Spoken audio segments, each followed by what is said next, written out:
mendiskusikan isu-isu yang jadi polemik di masyarakat, menghadirkan narasumber yang kompeten, melihat persoalan dari berbagai sudut pandang, melahirkan ide dan solusi, menambah wawasan Anda.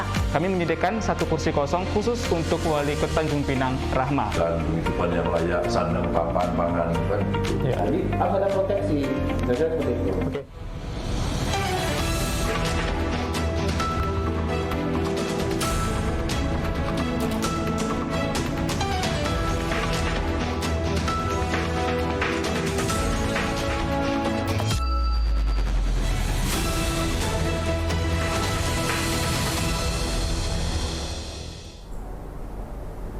Sektor pariwisata merupakan salah satu andalan sebuah daerah untuk meningkatkan perekonomian. Salah satunya Provinsi Kepulauan Riau. Pasca mati suri pada tahun 2021, dunia pariwisata kembali bangkit pada tahun 2022 saat ini. Nah, lalu bagaimana outlook pariwisata Kepulauan Riau? Nah, sudah bersama saya Ibu Afitri Susanti, Kepala Bidang Pengembangan Pemasaran Dinas Pariwisata Kepulauan Riau, dan juga Miliawati, Kepala Harian Genpi Kabupaten Bintan. Selamat pagi. Pagi. Baik, saya akan terlebih dahulu ke Bu Fitri. Bu Fitri, seperti yang sama-sama kita ketahui, dunia pariwisata sempat mati suri saat pandemi COVID-19 melanda. Lalu bagaimana perkembangan pariwisata saat ini? Iya, cukup signifikan ya kalau kita bicara perkembangan, karena peningkatan jumlah wisatawan yang berkunjung ke Provinsi Kepulauan Riau umumnya itu meningkat 250% lebih. Ya, itu artinya pariwisata di Provinsi Kepri semakin bergeliat. Nah, memang target kunjungan kita di tahun ini ya 500.000 lebih ya. Sampai dengan Oktober itu hasil dari survei BPS itu terkumpul jumlah wisatawan mancanegara berjumlah 465.670 orang. Nah, angka ini cukup menggembirakan. Ya, karena di tahun 2020 dan 2021 angka kunjungan wisatawan mancanegara itu 0 ya. Karena memang seluruh entry point ditutup, tidak ada transportasi, tidak ada aktivitas pariwisata di seluruh dunia ya, saya kira seperti itu, tidak terkecuali di Kepulauan Riau. Seperti itu. Oke, baik Bu. Dengan banyaknya jumlah wisatawan itu didominasi oleh wisatawan mancanegara atau domestik? Nah, begini, kalau melihat perbandingannya, apakah banyak wisatawan Nusantara atau wisatawan mancanegara, itu yang Nusantara baru bisa kita rekapitulasi sesuai dengan aturan dari survei BPS, itu nanti akan ada di awal tahun, baru dapat kita jumlahkan. Nah, kalau untuk wisatawan mancanegara, itu memang per triwulan pengumpulan datanya, sehingga data terakhir yang masuk di kita adalah data per Oktober yang tadi Ibu sampaikan 465.670 orang. Begitu. Jadi apakah Nusantara lebih banyak ataukah mancanegara lebih banyak, itu belum bisa kita sampaikan. Ya, nanti di awal tahun mungkin kami bisa diundang kembali untuk kita menyampaikan berapa jumlahnya. Namun sebagai informasi untuk kita semua bahwa sebelum Covid melanda seluruh dunia ini ya, jumlah wisatawan mancanegara yang berkunjung ke Kepri itu hampir mendekati 3 juta orang. Nah, kita tahunnya Bu? Di tahun 2019 ya, sebelum Covid melanda, itu kita masuk pada peringkat 3 besar se-Indonesia setelah Bali dan Jogja, Bali dan Jakarta ya, kemudian baru Kepri begitu. Nah, seperti itu. Jadi datanya yang kita dapat. Nah, hampir 3 juta wisatawan mancanegara itu melebihi ya bahkan jumlah penduduk Kepri Nah, itu maknanya adalah pariwisata di Kepri ibarat gula yang dirubung semut. Nah, seperti itu. Oke, baik Ibu. Mengenai strategi, apakah Dinas Pariwisata memiliki strategi khusus untuk menarik wisatawan berkunjung ke Kepulauan Riau? Oh iya, tentu saja ya.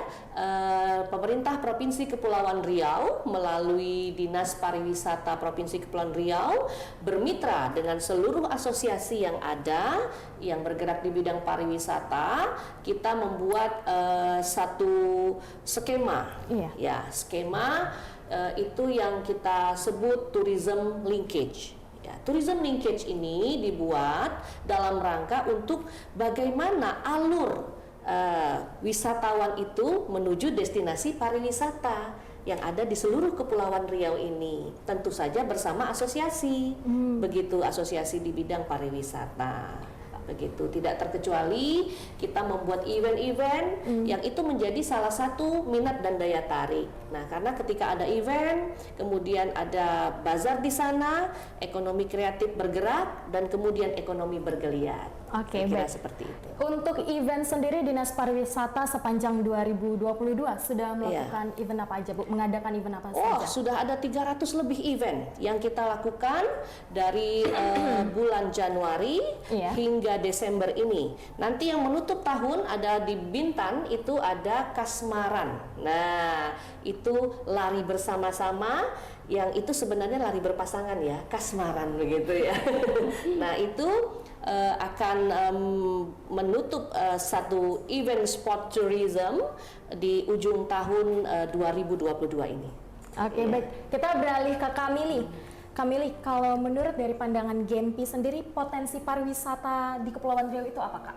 Oke, untuk potensi pariwisata di Kepri, kami dari Generasi Pesona Indonesia merupakan komunitas yang membantu berkolaborasi juga dengan Dinas Pariwisata dalam mempromosikan pariwisata. Nah, menurut pandangan kami sebagai komunitas yang membantu untuk mempromosikan bahwa Kepri ini memang potensinya lebih banyak kepada bahari ya, Bu ya. Kepada bahari, karena memang kita ketahui bahwa Kepulauan Riau sebagian besarnya memang laut. Jadi apa yang menariknya memang ada di laut seperti di pantai, yang kita ketahui memang lebih banyaknya di pantai. Nah, dan juga memang ada juga di sejarahnya, historisnya, Melayunya yang memang kuat dan kental di sini, dan alamnya juga. Oke, tadi kita udah nanya ke Bu Fitri mengenai strategi-strategi Dinas Pariwisata untuk menarik wisatawan. Nah, seperti apa sih dukungan Genpi terhadap rencana Dinas Pariwisata dalam menarik minat wisatawan ini? Oke, jadi cara kami membantu Dinas Pariwisata adalah mempromosikan apapun yang dilaksanakan oleh Dinas Pariwisata, baik eventnya maupun destinasi, kuliner, dan segala macamnya kita bantu up ya Bu ya, lewat media sosial. Nah, itu lewat apa? Lewat foto, video, maupun tulisan-tulisan. Dan kita pun anak-anak Genpi itu kebanyakan adalah videografer, fotografer, dan juga blogger. Nah, kita bantu lewat situ. Untuk destinasi pariwisata, salah satunya deh Kak, boleh nggak disebutkan yang paling banyak lah dikunjungi oleh wisatawan? Paling banyak dikunjungi, karena saya dari Genpi Bintan ya, jadi mungkin lebih ke Bintan. Semua sudah cukup tahu ya, kalau memang Bintan terkenal dengan Lagoinya. Ya, itu paling banyak dikunjungi untuk maupun domestik maupun wisatawan mancanegara juga. Tapi di Bintan juga banyak banget destinasi domestik, destinasi yang memang bisa dikunjungi oleh siapapun, yaitu misalnya di Trikora, siapa saja bisa berkunjung. Gitu. Kalau dari pandangan Kakak sendiri, bagaimana perkembangan pariwisata Kepulauan Riau pasca pandemi ini? Menurut saya sangat luar biasa, karena kita cukup ketahui dari tahun 2019 setelah pandemi melanda sampai kemarin orang-orang pada butuh refreshing, butuh tempat liburan ya kan, untuk menenangkan pikiran segala macam. Setelah kita udah landai, orang-orang pada antusias buat liburan gitu. Jadi tempat-tempat destinasi pariwisata ramai dan bisa kita lihat cukup antusias bagi masyarakat untuk datang ke setiap destinasi. Oke, kita kembali lagi ke Bu Fitri. Bu Fitri, mengenai Dinas Pariwisata punya target atau goals yang dicapai di tahun 2022?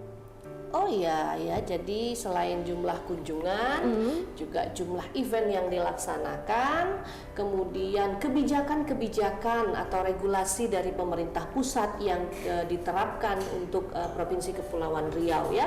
Yang baru-baru ini kita mendengar ada visa second home ya. Nah itu juga satu kabar gembira ya.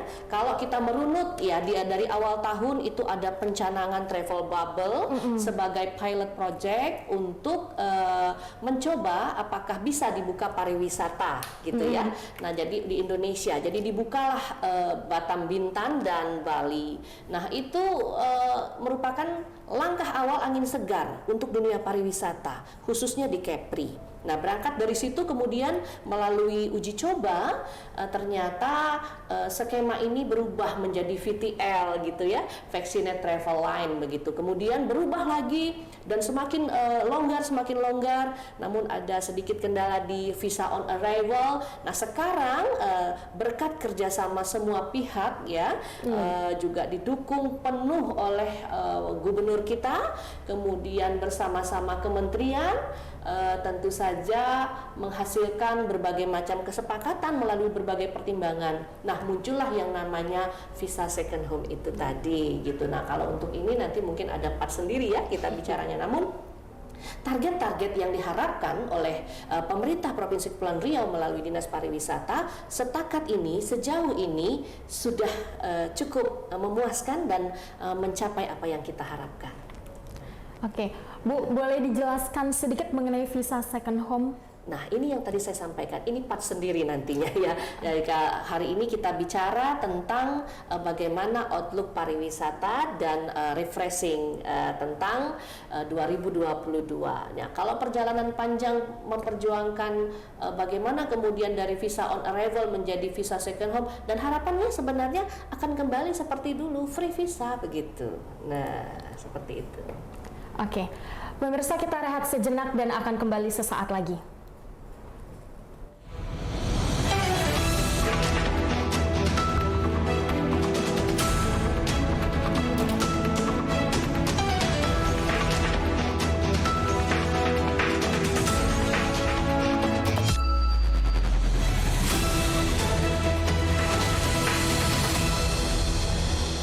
Yutalk mendiskusikan isu-isu yang jadi polemik di masyarakat, menghadirkan narasumber yang kompeten, melihat persoalan dari berbagai sudut pandang, melahirkan ide dan solusi, menambah wawasan Anda.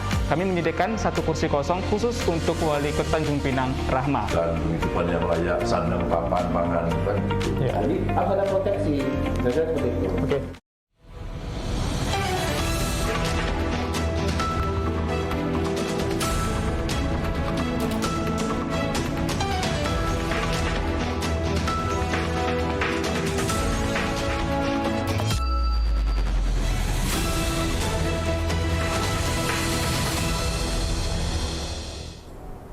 Kembali lagi bersama saya Yuliandini di Yutalk.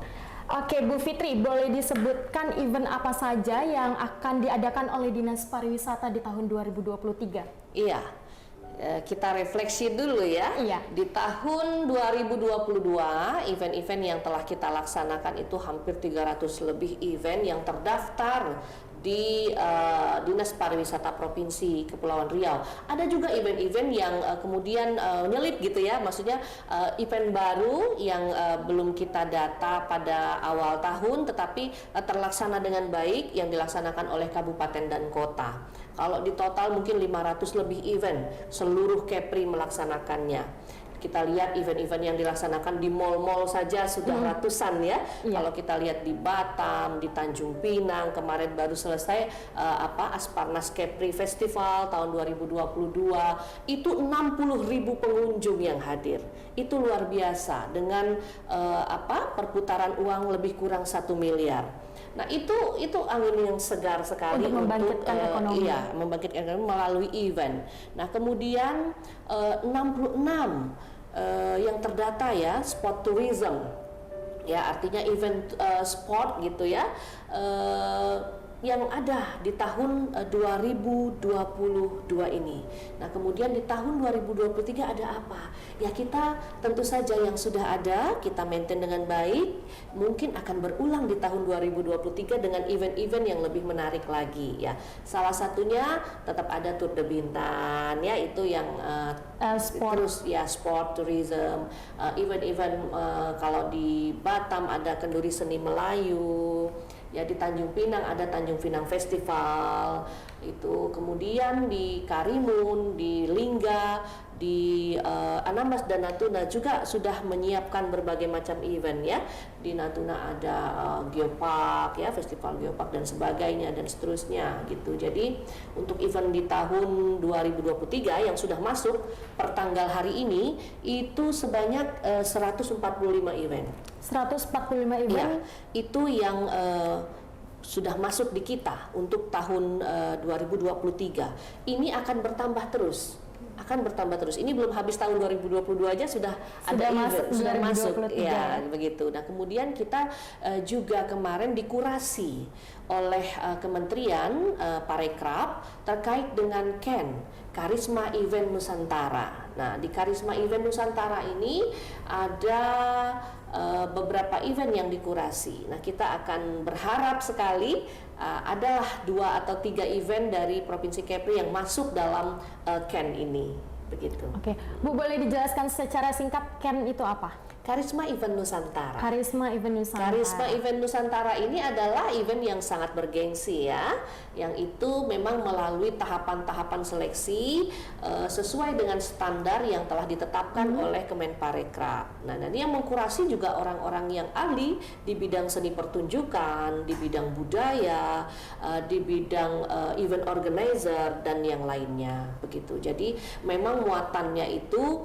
bukan sport event, tetapi adalah lebih kepada event-event yang terkait dengan khazanah kelokalan. Jadi muatan-muatan lokal nanti akan ada di dalam Karisma Event Nusantara tersebut. Gitu. Oke, baik. Untuk Kak Mili dalam mempromosikan pariwisata Kepulauan Riau, apakah Genpi ada menghadapi suatu masalah atau kendala? Oke, kalau misalnya ditanya kendala, apapun itu pasti ada. Jadi kita sebagai komunitas anak-anak muda, milenial yang membantu untuk mempromosikan pariwisata di daerah masing-masing, kendalanya mungkin lebih kepada yang ada di destinasi itu sendiri ya. Contohnya mungkin aksesnya untuk ke sana, terus fasilitasnya yang belum memadai, itu saja sih. Berarti masalah akses jalan seperti itu. Seperti itu aja. Dan kita bantu bagaimana wisatawan untuk bisa datang ke sana. Kita informasikan bagaimana mereka bisa sampai ke sana. Itu tugasnya kami sebagai Genpi.